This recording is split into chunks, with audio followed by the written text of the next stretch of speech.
Transgender, এটা বুঝেন না? হিজলা ট্রান্সজেন্ডার এক না, এটা অনেকে বুঝে না। না না, হাসতেছেন কেন? ট্রান্সজেন্ডার আর হিজলা এটা কিন্তু এক না। হিজলা কিংবা আপনার যারা কিনা জন্মগতভাবেই না পুরুষ না মহিলা, যারা জন্মগতভাবেই, এদেরকে বলা হয় হিজলা। এদেরকে কি বলা হয়? কিন্তু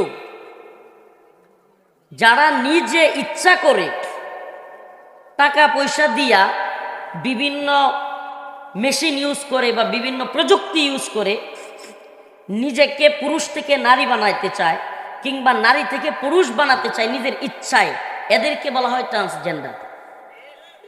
এদেরকে কি বলা হয়? তাইলে হিজরা আর ট্রান্সজেন্ডারের মধ্যে পার্থক্য বুঝছেন তো?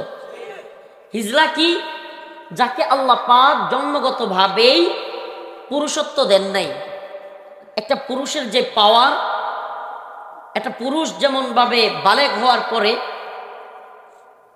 মহিলাদের প্রতি, নারীদের প্রতি আকর্ষিত হয় বা তাকে কাছে পেতে চায়, কিংবা একটা মহিলা যেমন তার বালেগা হওয়ার পরে বিবাহের চাহিদা তৈরি হয়, ওইটা ওই হিজলা যারা বা তৃতীয় লিঙ্গ বলি তাদের কিন্তু এটা নাই।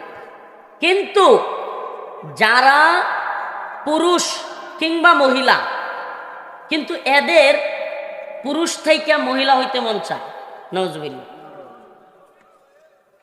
আবার মহিলা থেকে পুরুষ হইতে মন চায়। এটার কারণ কি জানেন? আমার আলোচনার সাথে আজকে মিল আছে। এটার কারণ হলো এরা স্রষ্টায় বিশ্বাস করে না। এরা কি করে না?